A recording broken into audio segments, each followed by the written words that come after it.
अस्सलाम वालेकुम। Aplastic anaemia को नेक्स्ट हम डायग्नोसिस और ट्रीटमेंट इसका डिस्कस करते हैं।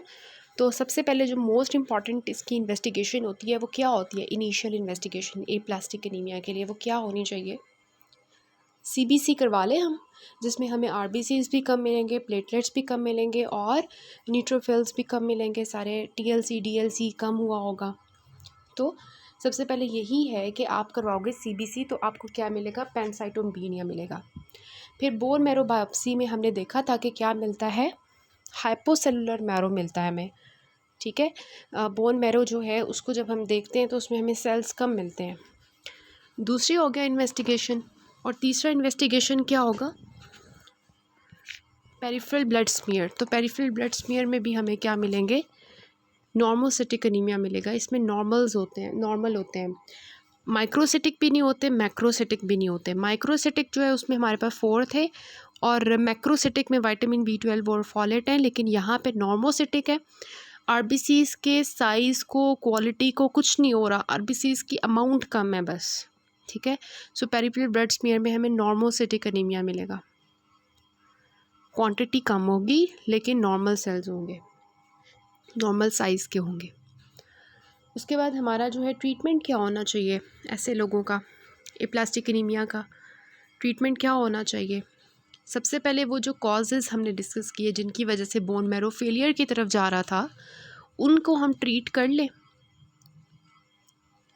उसके बाद हम क्या कर सकते हैं कि जो अगर तो आरबीसीज़ की कमी है तो उसके लिए हम क्या देंगे? ट्रांसफ्यूजन्स देंगे, ब्लड ट्रांसफ्यूजन्स देंगे। प्लेटलेट्स की कमी है तो क्या दे देंगे? प्लेटलेट्स दे देंगे। इसके अलावा जो हमारे हैं अगर हम बात करें कि WBCs की कमी की वजह से जो इन्फेक्शंस हो रहे हैं, उन इन्फेक्शंस को ट्रीट करने के लिए हम क्या देंगे? एंटीबायोटिक्स दे देंगे। तो ये 3 जो है हमारी इनिशियल मैनेजमेंट होती है। सपोर्टिव ट्रीटमेंट होता है कि जो मसले हो रहे हैं आफ्टर ट्रीटिंग द कॉज उनको हम ठीक करें सपोर्टिवली। फिर उसके बाद हम सोच सकते हैं कि अगर बंदा यंग है, बच्चा है, तो उसकी हम क्या कर लें? बोन मैरो ट्रांसप्लांटेशन कर लें, बोन मैरो को ट्रांसप्लांट ही कर लें। जो बोन मैरो हाइपोसेलुलर हुई हुई है, उसके स्टेम सेल्स ख़राब हैं, हम उस बोन मैरो को ही ट्रांसप्लांट कर लें अगर हमें कोई डोनर मिलता है।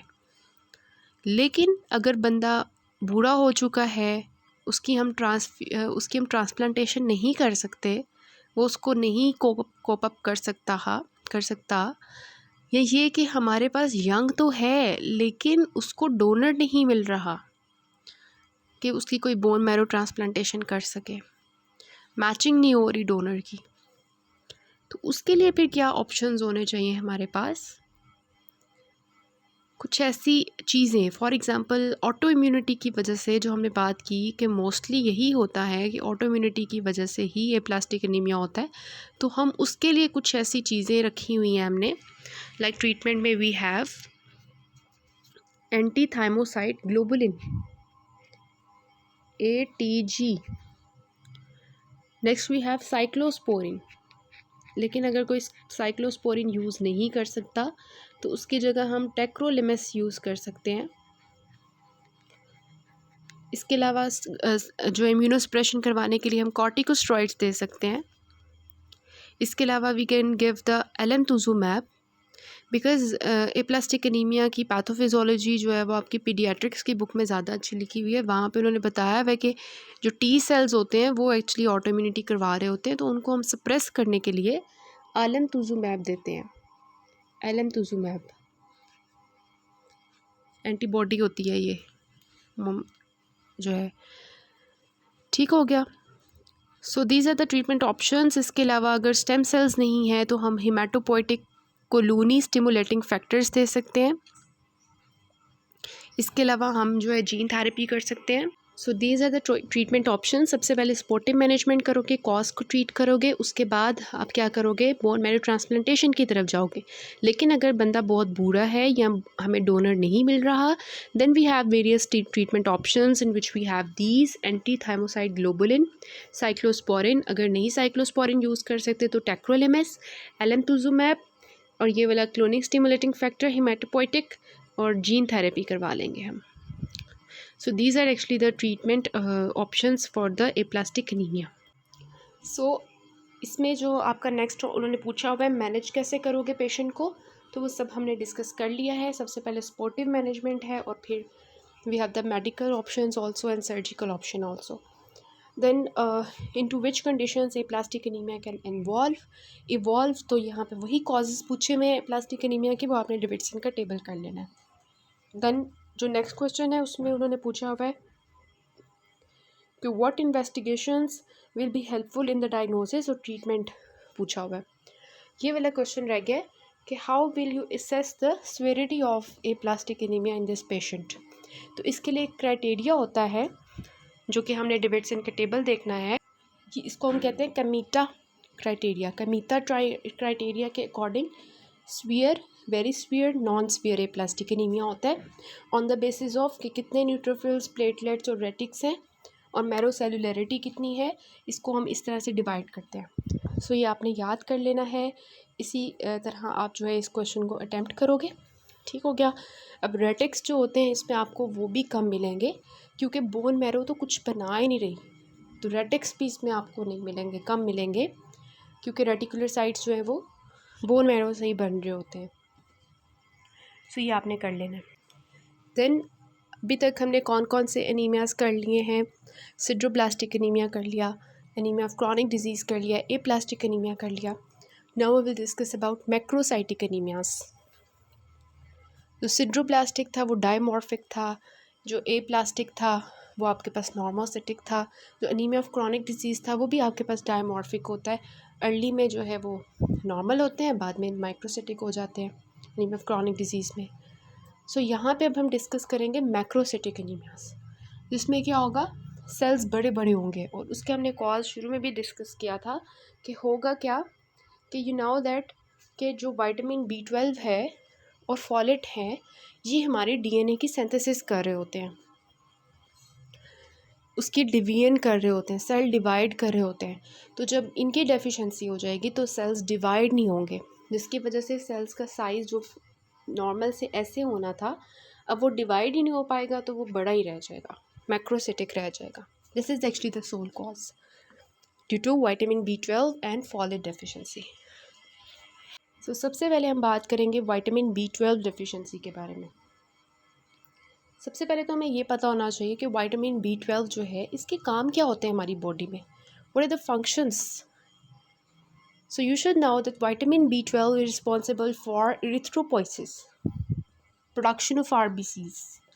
Then second one, it is involved in proper CNS functioning.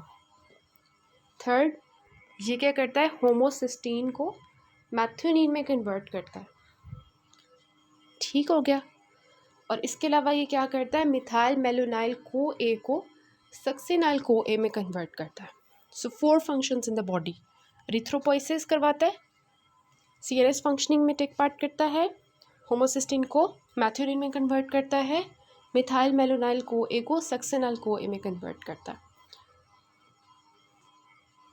अब जो है कौन से इसके जो है कहाँ से सोर्सेज क्या हैं, कौन से डाइटरी सोर्सेज हैं विटामिन B12 के. So you should know meat, गोश्त से. कौन सा गोश्त, मीट एंड फिश. अब जो लोग होंगे वेजिटेरियंस, जिनको मीट पसंद ही नहीं होगा, ना कभी मछली खाई है ना कभी गोश्त खाया है, तो उनके अंदर विटामिन B12 की डेफिशिएंसी होगी.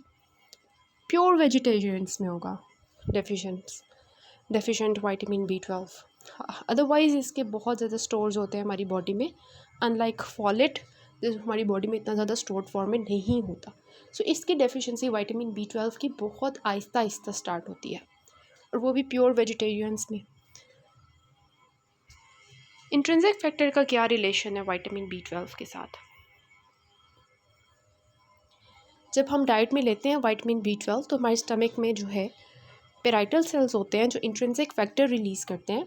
विटामिन B12 उस इंट्रिंसिक फैक्टर के साथ बाइंड करता है और जो टर्मिनल इलियम होती है वहाँ पे जाके एब्जॉर्ब होता है.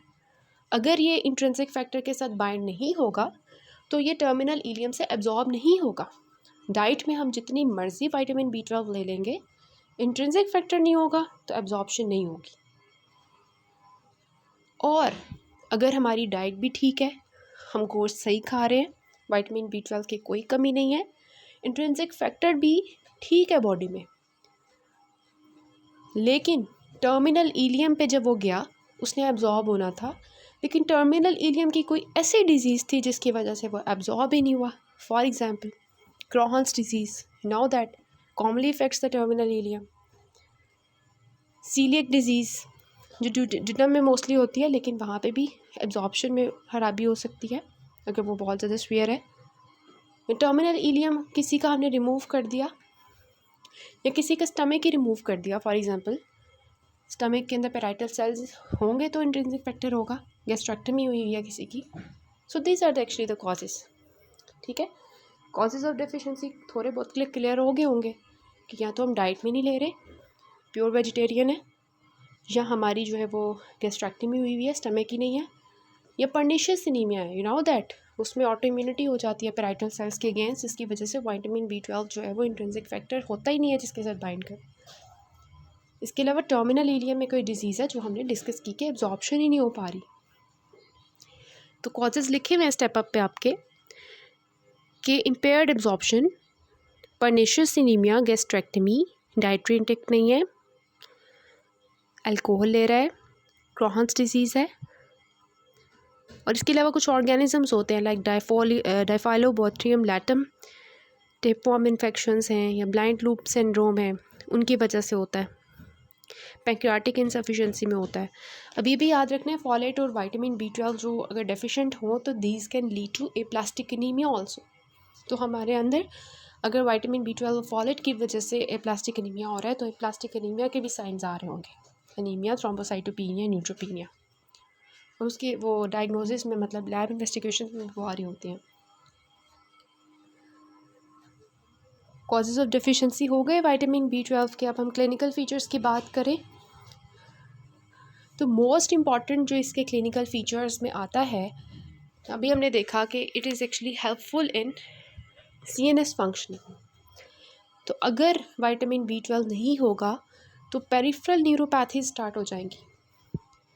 जो हमारा होता है स्पाइनल कॉर्ड, ठीक है, उसका लैटरल स्पाइनोथैलेमिक ट्रैक्ट होता है, एक डॉर्सल होता है कॉलम। तो ये विटामिन B12 जो होता है ये वहाँ पे न्यूरॉन्स की माइलिनेशन में, उनकी ग्रोथ में, उनकी फंक्शनिंग में हेल्प कर रहा होता है।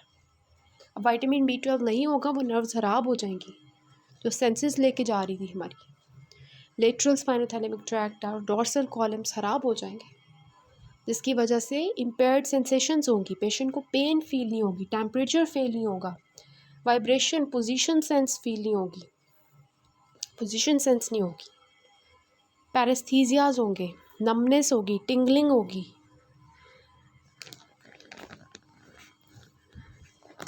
ठीक हो गया।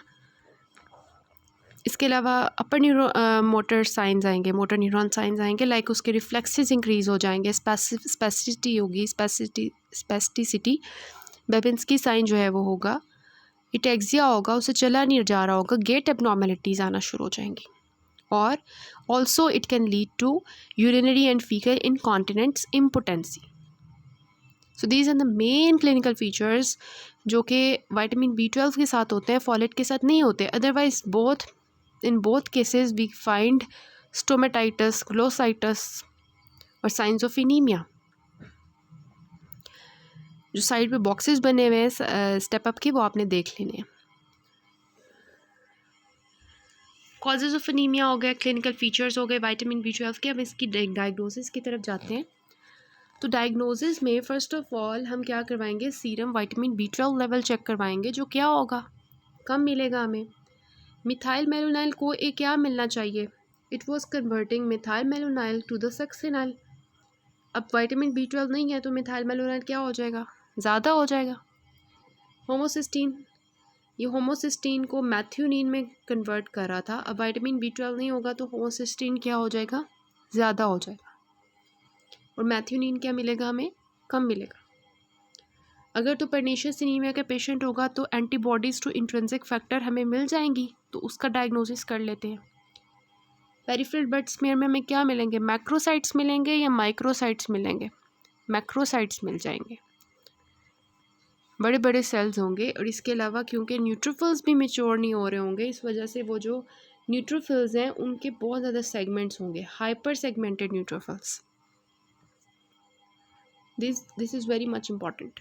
एक बात अगर करने वाली है कि एक पेशेंट है जो अल्कोहल ले रहा है, ठीक है, एक पेशेंट है जिसको विटामिन B12 की डेफिशिएंसी है, तो आपको पता है अल्कोहल भी जो है वो न्यूरोलॉजिकल इम्पेयरमेंट्स करवाता है, विटामिन B12 भी करवाता है। अल्कोहल की वजह से भी पेशेंट एनीमिक हो सकता है।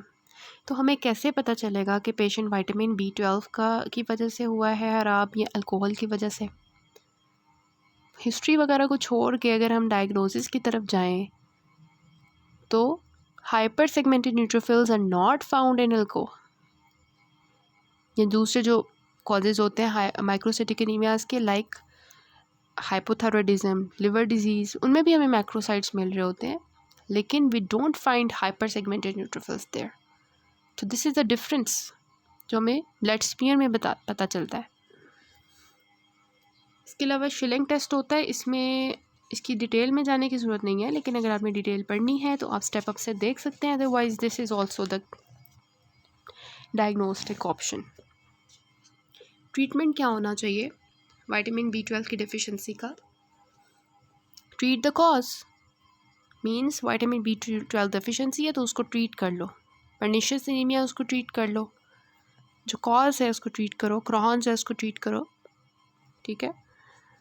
तो साइनोकोबैलेमिन जो होता है विटामिन B12, उसका हम इंट्रामस्कुलर इंजेक्शन देते हैं इन लोगों का। Vitamin B12 it is very much important early treatment, क्योंकि परमानेंट न्यूरोलॉजिकल इम्पेयरमेंट की तरफ पेशेंट जा सकता है। So this is very very much important, ठीक है। So this is all about the vitamin B12 deficiency. Next is folate deficiency. अब folate का क्या फंक्शन होता है? It is involved in DNA synthesis. Dietary sources क्या है? विटामिन B12 का मीट था, फिश थी। Here we have green vegetables, ठीक है।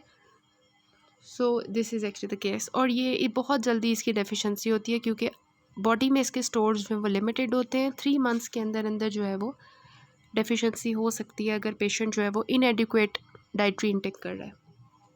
कॉजेज़ ऑफ डेफिशिएंसी वही होंगे कि पेशेंट या तो डाइटरी इंटेक नहीं है, या फिर ये है कि वो उसकी एब्जॉर्प्शन नहीं हो रही किसी वजह से, लाइक सीलिक डिजीज़ की वजह से, या ये कि इंक्रीज़ डिमांड्स हो गई हैं, just like iron deficiency pregnancy में, क्रॉनिक हेमोलिसिस में इंक्रीज़ डिमांड हो जाती हैं, क्योंकि folate is responsible for production of RBCs। तो हेमोलिसिस होगी तो ज़्यादा से RBCs बनाना पड़ेंगे, जिसकी वजह से फॉलेट जो है उसकी रिक्वायरमेंट्स इंक्रीज़ कर जाएंगी। या ये है कि हम फॉलेट एंटेगनिस्ट ले रहे हैं, लाइक मेथोट्रेक्सेट। इसके अलावा कुछ ड्रग्स हैं, लाइक सल्फ़र ड्रग्स हैं, फेनाटॉइन है। इसके अलावा ओरल एंटीबायोटिक्स का बहुत लॉन्ग टर्म यूज़ करना, या सोरियासिस, स्किन जो है वो हमारी उतर के ज़ाया हो रही है, स्किन लॉस हो रहा है, टर्नओवर बहुत स्किन का इंक्रीज़ हो गया है, नए सेल्स बनाने के लिए फॉलेट चाहिए, तो रिक्वायरमेंट इंक्रीज़ हो गई है, ठीक है। So this is actually the case. और आपका जो है वो परवेज़ अकबर में एक पॉइंट लिखा हुआ है कि गोट मिल्क, अगर कोई बच्चा पैदा होता है, पीडियाट्रिक्स पॉइंट ऑफ व्यू से इम्पॉर्टेंट है, और उसकी माँ जो है उसको ब्रेस्ट मिल्क नहीं दे रही, बकरी का दूध देती जाती है बस, तो बकरी के दूध के अंदर, गोट्स मिल्क के अंदर फॉलेट की कमी होती है, फॉलेट नहीं होता, तो ऐसे बच्चे को फॉलेट की डेफिशिएंसी हो सकती है। और अगर काऊ मिल्क की बात करें तो काऊ मिल्क के अंदर जो है आयरन की कमी होती है, तो वो वाले बच्चे जिनको गाय का दूध दिया जाए उनके अंदर आयरन की कमी होती है, ठीक हो गया। क्लिनिकल फीचर्स की बात करें तो सेम एज विटामिन B12 है, लेकिन यहाँ पे न्यूरोलॉजिकल सिम्टम्स नहीं आएंगे जो विटामिन B12 में आने थे। This is very much important. बाकी सब वही होंगे, एनीमिया के साइंस, ग्लोसाइटस, स्टोमेटाइटिस, बीफी टंग, इसी से आप सिनेरियो को पिक करोगे। Next is the diagnosis. Diagnosis में ऑब्वियसली हम सीरम फॉलेट लेवल चेक करवाएंगे तो वो हमें कम मिलेगा। मिथाइल मेलोनाइल CoA और होमोसिस्टीन लेवल जो है वो हम करवाएंगे। तो इसमें जो मेजर डिफरेंस आपने याद रखना है कि होमोसिस्टीन जो है ये आपको फॉलेट की डेफिशिएंसी में और विटामिन B12 दोनों की डेफिशिएंसी में आपको जो होमोसिस्टीन होता है ये ज़्यादा मिलता है, लेकिन मिथाइल मेलोनाइल CoA जो है ये आपका फॉलेट में नॉर्मल होता है और विटामिन B12 में ज़्यादा हुआ होता है। ये आपने याद रखना है। दिस इज़ एक्चुअली द जो मेटाबॉलिज्म वो सारा हो रहा होता है ना, इसकी जो एक फिगर होती है, एक डायग्राम होती है इन दोनों का, जो एक उसकी तरफ जाने की ज़रूरत नहीं है, बट यू शुड रिमेंबर कि methyl malonyl CoA specific for vitamin B12 जो कि आपको एलिवेटेड मिलता है। पेरिफेरल ब्लड स्मेयर में आपको क्या मिलेगा? मैक्रोसाइट्स, MCV ज़्यादा और रेड ब्लड सेल इंडिसेस आप करवा लोगे। ट्रीटमेंट क्या होना चाहिए? Obviously we will give folate, ठीक है। जो फॉलिक की डेफिशिएंसी है वही देंगे हम। Daily oral folic acid replacement, और प्रोफाइलेक्टिकली अगर किसी को इंक्रीज रिक्वायरमेंट्स में है तो प्रोफाइलेक्टिकली भी फॉलिक एसिड की जो है वो उसकी कमी पूरी करेंगे। ठीक हो गया। इसके अलावा जो है अब हम इसके टेबल्स डिस्कस कर लेते हैं जो हैं, और फिर ये वाले टेबल्स आप एक दफ़ा देख लें, ये भी आप सारा कुछ देख लें। इसमें LDH का लेवल आपको ज़्यादा मिलता है क्योंकि जब सेल्स ब्रेक कर रहे होते हैं तो वो LDH को ज़्यादा करते हैं, ठीक है। तो LDH का लेवल आपको ज़्यादा मिलता है, और क्योंकि जब सेल्स टूटते हैं, इतने बड़े बड़े अजीब किस्म के सेल्स होते हैं ना, तो बॉडी तोड़ना शुरू कर देती है, हेमोलिसिस स्टार्ट हो जाती है, तो उसकी वजह से जो है बिलिरुबिन का लेवल आपको ज़्यादा मिल सकता है। तो ये आपको दोनों में सेम मिलेगा। और इसके अलावा दोनों में आपको जो है वो मैक्रोवेलोसाइट्स मिलेंगे, दोनों में हाइपर सेलुलर मिलेगा बोन मैरो, दोनों में आपको मैकुलोब्लास्ट मिलेंगे। ठीक हो गया। ये आपका UQ है, ये आपने कर लेना है कि what are the neurological findings in the vitamin B12 deficiency. ये कॉजेज़ का टेबल है फॉलेट का, फॉलेट की डेफिशिएंसी और इन्वेस्टिगेशंस हैं। सो ये आपके सिनेरियोज़ हैं मेगलोब्लास्टिक एनीमिया के। तो फर्स्ट क्वेश्चन में पैरेस्थीसिया जो है, this is actually showing you vitamin B12 deficiency. बाकी उन्होंने न्यूरोलॉजिकल कॉम्प्लिकेशंस पूछी हुई हैं, लाइक कौन कौन सी हो सकती हैं, तो वो मैंने यहाँ लिख दी हैं। इसके अलावा टेबल भी आपको बता दिया है। फिर नेक्स्ट में देखें कि उसमें भी MCV ज़्यादा हुआ है, शोइंग दैट कि मेगलोब्लास्टिक होगा, डिफ्रेंशिएट द टू कॉजेज़, तो वो सब आप डिफ्रेंशिएट करोगे on the basis of causes of deficiency, वो सारा ठीक है। और इसके अलावा मिथाइल मेलोनाइल CoA का डिफरेंस और फिग्लो टेस्ट जो होता है ये इन दोनों को डिफ्रेंशिएट करता है। मतलब आप एक टेबल बनाओगे जिसमें आप एक साइड पे विटामिन B12 लिखोगे, फॉलेट लिखोगे और उनकी सारी हेडिंग्स लिखोगे, कौन से क्लिनिकल फीचर्स विटामिन B12 में होते हैं, कौन से ट्रीटमेंट क्या है, डायग्नोसिस कैसे डिफरेंट है और सारा कुछ ठीक है। उसके बाद माइक्रो न्यूट्रिएंट जो सबसे पहले रिप्लेस करोगे वो विटामिन B12 है, because it can lead to neurological manifestation. Next third question में MCV ज़्यादा है, उसके बाद उसकी वजह से ये है। और इसके अलावा जो है B12 की डेफिशिएंसी इन्वेस्टिगेशंस आपने लिखनी है और 4 causes of this type of anaemia लिखनी है। फिर पैरेस्थीसिया है और सब कुछ उसकी वजह से विटामिन B12 होगा ये। और ट्रीट कैसे करोगे पेशेंट को, और विटेलाइगो क्या है कि ये पर्नीशियस एनीमिया का साइन होता है, इस वजह से हमें लग रहा है कि पर्नीशियस एनीमिया पेशेंट को। Again, paresthesia showing this the vitamin B12 deficiency. Other causes of raised MCV are alcohol, hypothyroidism, liver disease. Already हम डिस्कस कर चुके हैं इसको। फिर we have this one, numbness हो रही है, पार्शियल गैस्ट्रेक्टमी हुई है, showing that vitamin B12 deficiency होगी। और पोस्ट प्रेंडियल सिम्टम्स जो है वो खाना खाने के बाद क्या होंगे अगर उसका गैस्ट्रेक्टमी हुई है, तो ये हम जो है वो GIT में पढ़ चुके हैं, लेकिन इसमें dumping syndrome is very much important. बाकी मैंने यहाँ लिख दी हैं साइड पे, वो देख लें। और फिर we have this one, MCV ज़्यादा है 7th वाले में भी। Next, what is the diagnosis, investigations and treatment. Aplastic anaemia, ये सब कुछ आपके ख़त्म हो गया है। अब ना इसके बाद आपने पीडियाट्रिक्स में से जो बुक है ना, उसमें से आपने जो है एक दफ़ा मेगलोब्लास्टिक एनीमिया और एप्लास्टिक एनीमिया इन दोनों की रीडिंग कर लेनी है। बाकी सब कुछ वही वहाँ पे लिखा हुआ है। कॉम्प्लिकेशंस, DDs और प्रोग्नोसिस जो है वहाँ पे एक्स्ट्रा है, वो आप ज़रूर देखिएगा। So this is all about it.